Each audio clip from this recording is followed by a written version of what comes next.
Olá, sejam bem-vindos à nossa terceira parte da revisão dos princípios de termodinâmica aplicados à pirometalurgia do curso de Metalurgia dos Metais Não Ferrosos.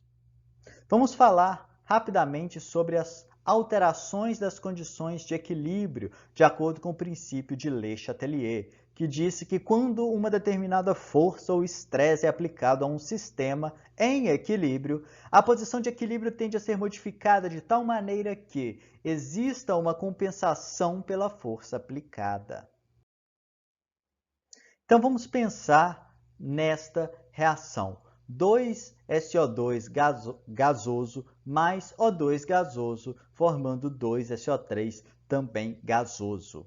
Imagine só que eu aumente a concentração de SO3. Aumentando a concentração de SO3, eu desloco o equilíbrio para a esquerda. Se eu diminuir a concentração de SO3, eu desloco o equilíbrio para a direita. Por quê? Porque eu quero compensar este processo. Já que eu aumentei desse lado, eu vou deslocar a reação para a esquerda para compensar esse aumento. Se eu diminuir a concentração deste composto, a minha reação tende a se deslocar para a direita para compensar essa diminuição.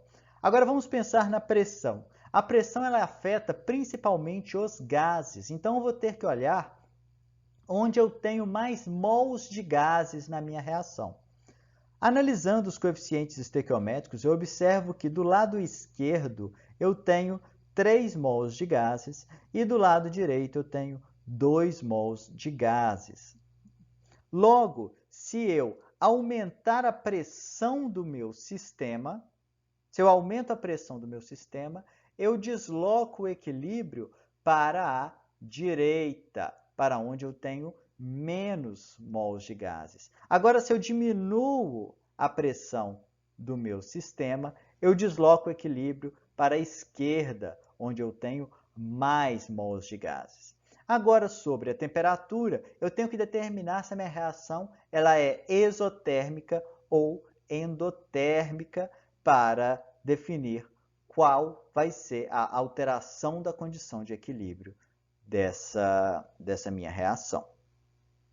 Então, o aumento de temperatura para uma reação endotérmica é favorável. Já uma diminuição de temperatura para uma reação exotérmica é favorável e o contrário é válido. O aumento de temperatura não favorece uma reação exotérmica e a diminuição de temperatura não favorece uma reação endotérmica. Então vamos falar um pouco também sobre a extensão de uma reação. O que é a extensão de uma reação?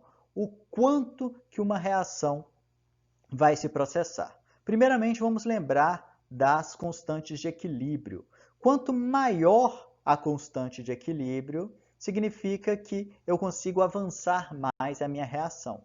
Logo, constantes de equilíbrio de valores muito elevadas vai implicar numa posição de equilíbrio no infinito, ou seja, a minha reação vai acontecer na sua totalidade. Quando nós falamos em extensão de uma reação, nós estamos falando de avanço de uma reação. Vamos pensar nessa reação escrita aqui. NiA, Azão, mais NiB, Bzão, formando NiC, Czão. Qual que é a definição de avanço de uma reação?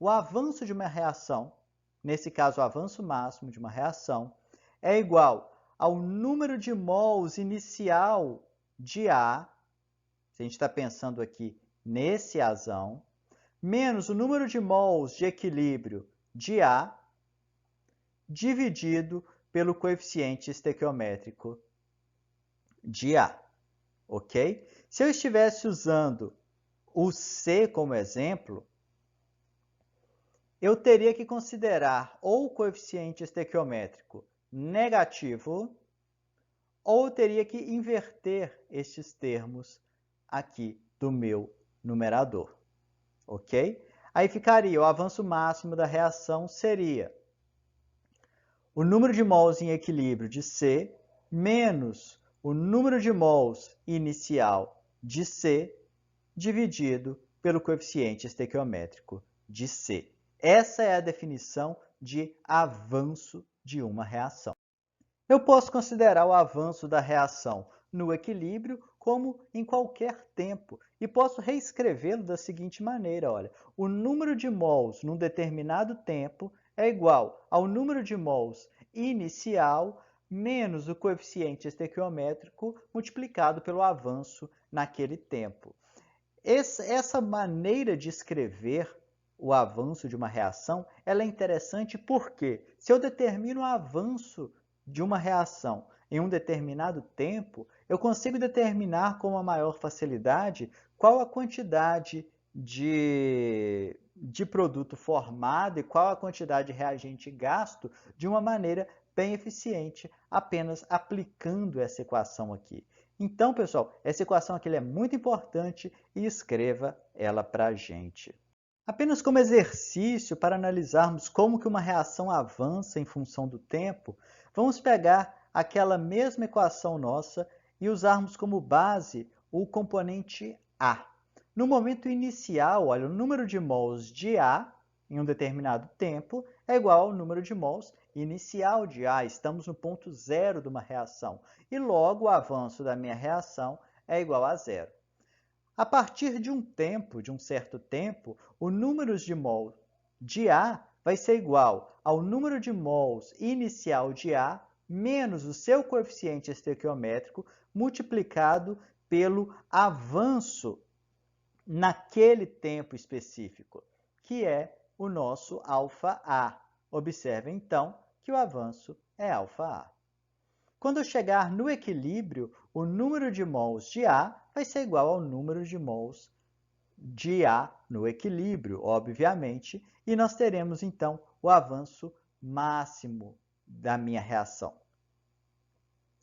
Caso a minha reação chegue a se completar na sua totalidade, nós terminaremos com toda a quantidade de mols de A, então nós não teremos nada, e nós teremos um avanço total. Mas lembre que uma reação não se avança após o seu equilíbrio.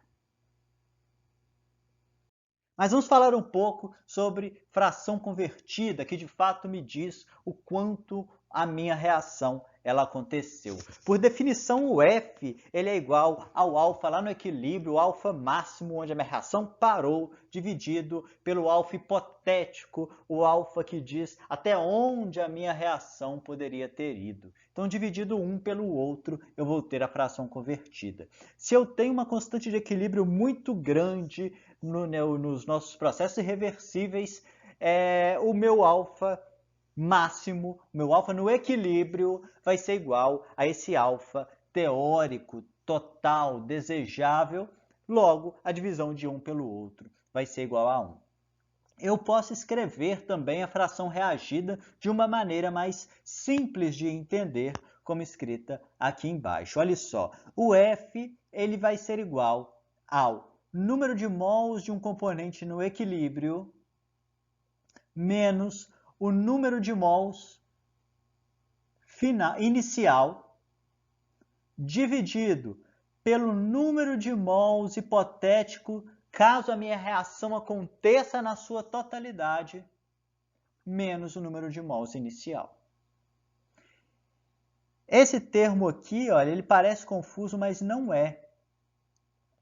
Nós temos que imaginar que eu tenho um componente A no meu reagente. Esse componente A ele vai se transformar até um outro componente B. Então, vamos pensar agora nesse componente B. Esse componente B ele vai chegar num equilíbrio, um número de mols de equilíbrio, ok? E poderia já existir parte desse componente B no meu sistema. Então, nesse numerador, eu terei o meu componente B no equilíbrio menos o que já estava no meu sistema. Eu estou falando de um componente B que está lá no produto, que é dividido pela quantidade total que poderia ter sido formado, que é todo A virou B, o que não aconteceu porque eu parei no equilíbrio, menos esse componente, a quantidade inicial de B. Isso vai me dar a minha fração convertida. Ok? Mas quando eu estou falando eu estou fazendo essa análise para um composto que está lá nos reagentes, a minha equação ela pode ser simplificada dessa maneira. Por quê? Porque o número de mols teórico, total, final, desejado, que eu quero que alcance para o meu reagente é que ele acabe. Então ele vai ser zero. Ele sendo zero aqui nesse ponto, essa equação se transforma nessa equação aqui de baixo. Ok, pessoal?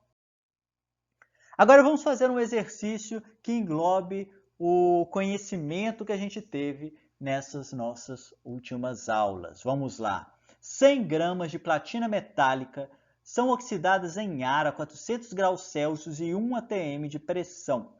Deseja-se calcular a extensão da reação e a conversão fracionária dessa minha reação.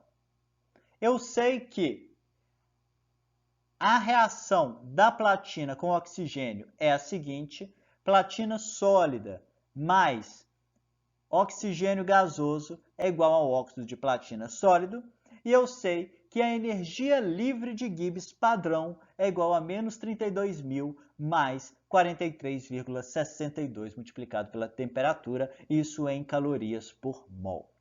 Vamos considerar que o processo é realizado em um forno fechado e a quantidade de mols iniciais de O2 é igual à quantidade de mols inicial de platina.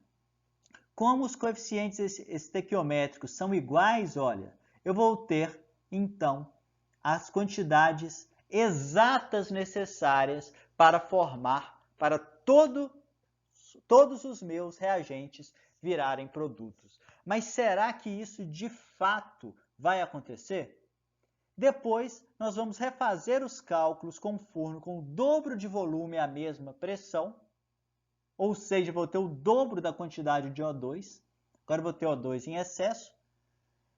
E a última pergunta é o que aconteceria se houvesse uma renovação constante do gás O2 no processo? Ou seja, à medida que o O2 vai diminuindo, eu vou adicionando mais e mantendo ele sempre constante. Então vamos resolver a nossa primeira parte do exercício. Então vamos começar lembrando que nós tínhamos 100 gramas de platina e que a massa molar da platina é 195 gramas por mol, logo eu tenho 0,51 mols de platina. E eu coloquei a mesma quantidade de mols de oxigênio no meu sistema, porque eu achei que a fração convertida seria 1 e a reação aconteceria na sua totalidade. Então eu também tenho 0,51 mols de oxigênio por uma pressão de 1 atmosfera, que é a pressão total do meu sistema.